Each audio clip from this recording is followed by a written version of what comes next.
ഞാൻ ഈ ഒരു വണ്ടി എടുത്തായിരുന്നു. അതിന്റെ പ്രൈസ് ഓൺ റോഡ് കേരളത്തിൽ വരുന്നത് it's about 67 something like that. And if compare to other states have lower. ഇതെടുത്ത സമയത്ത് വന്ന കമന്റ്സ് എന്ന് പറയുന്നത് അച്ഛനാണോ മോനാണോ എടുത്തത്, സ്വന്തം കാശിനായ കൊള്ളായിരുന്നു.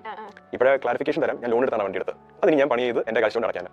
ആൻഡ് ഈ പറഞ്ഞ അച്ഛൻ ഉണ്ടാക്കി വെച്ചിട്ടുണ്ടല്ലോ, അതുകൊണ്ട് എനിക്ക് പണിയെടുക്കണം. തുറന്നു പറയുന്ന താരപുത്രനാണ് മാധവ് സുരേഷ്. ഇതിന്റെ പേരിൽ വിമർശനവും ട്രോളുകളും മാധവന് നേരിടേണ്ടി വന്നിട്ടുണ്ട്.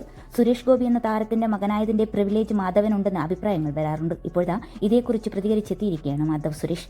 താൻ സ്വന്തം നിലയിൽ വളർന്നു വരാൻ ആഗ്രഹിക്കുന്ന ആളാണെന്നും സാമ്പത്തികമായി അച്ഛന്റെ പണത്തെ ആശ്രയിക്കാൻ ഉദ്ദേശിക്കുന്നില്ലെന്നും മാധവ് വ്യക്തമാക്കുന്നു.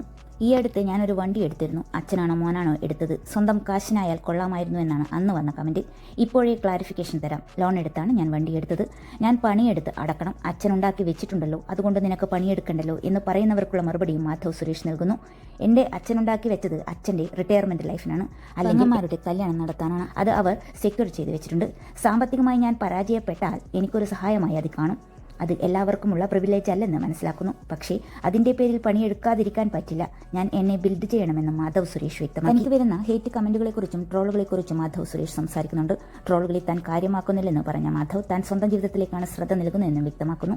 തനിക്ക് വരുന്ന ഹേറ്റിന്റെ പ്രധാന കാരണം അച്ഛൻ BJP മന്ത്രിയായതാണെന്നും മാധവ് സുരേഷ്. അത് പലർക്കും ഈ നാട്ടിൽ സഹിക്കുന്നില്ലെന്നും താരപുത്രൻ തുറന്നടിച്ചു.